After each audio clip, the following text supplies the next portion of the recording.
webale nnyo musasi waffe Eric Sebalamo.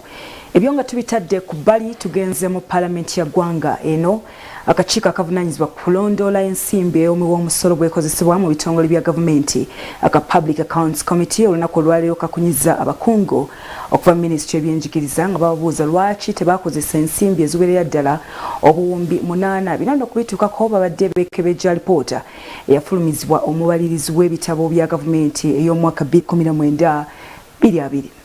Akakiiko ka Parliament akatunulira embali y'ebitongole bya gavumenti olwayo katadde kuninga Ministry y'ebyenjigiriza okunnyonnyola obuwumbi 8 obwagiweebwa ne butakozesebwa. Kino kiddidde alipoota y'akalisuusa gavumenti yafuna mu mwaka gw'ensimbi 2019-2020 eyaleka ebibuuzo bingi nga tebitegeerekese era nga kabadde kakubizibwa omubaka okuva e Budaadi Nathan Nandala Mafaabi ono atuuse okuteeka kuninga abakungu bano omumbadde omuwandiisi w'enkalakkalya Alex Kakooza, omukyala Kate Lanano ssaako n'akulembera olukiiko olufuzi Ministry James Mwesigwa. Alipoota eyolese nga Ministry yaweebwa obuwumbi 7.8 kyokka ku muno ne bakozesako obuwumbi 7 era nga omubalizi w'ebitabo mu Ministry Wycliffe Mugume yasanze akaseera akazibu ka Kasabye bw'ategeeza ng'ensimbi zino zaziteekeddwa okuzimba ekisaawe kya Kibwa Stadium, okuzimba ekisaawe kya Baddu Sebuko, essomero ly'abasomesa ssaako n'okusasula amabanja. 8 billion was released, which represents a percentage release of 97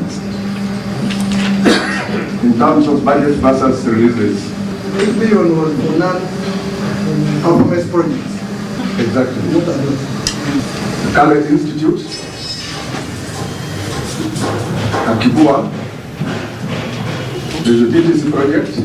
Wabula abaka wa Parliament ate kibabuseeko bamaze okubala ng'ensimbi zigwera mu buwumbi 2 miliyoni 600 zokka ekireso butayomativu era nga abaka Parliament okubadde omubaka okuva ekiwakino jara abuuza lwaki Ministry egenda maaso n'okaaba ensimbi nga tebazikozesa. I mean to say, why don't you advise and give us what can be done to improve on the situation?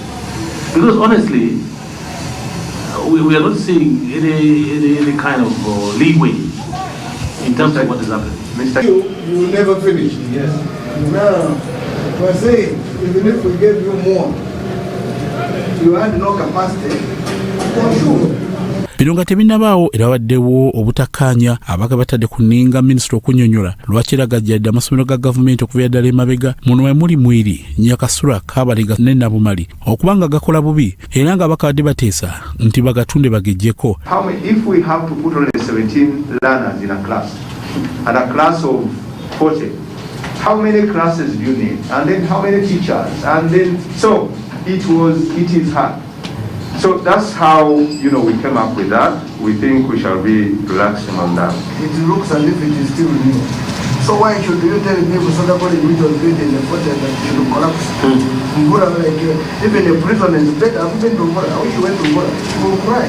But if you are failing to do that, tell us that, all these schools, government cannot run them anymore. Let us privatize them. We give them to private individuals who can run. I mean, this is not going to be the first government entity to be privatized. Ministry Revenue nekakasa nga bw'ekyekenneenya embeera okulaba engeri gyegenda okuteekateekamu okugula amasomero mu mwezi ogwokuna. A pre-primary kid goes to school. When they come back, cough and flu, and so they say they will, attract. They will definitely get those infections because even at their age, they are not supposed to use masks. Medically, they are not recommended. Kuraso TV, Nze Grace Girinya, Nelia Sajabi, Omunyo.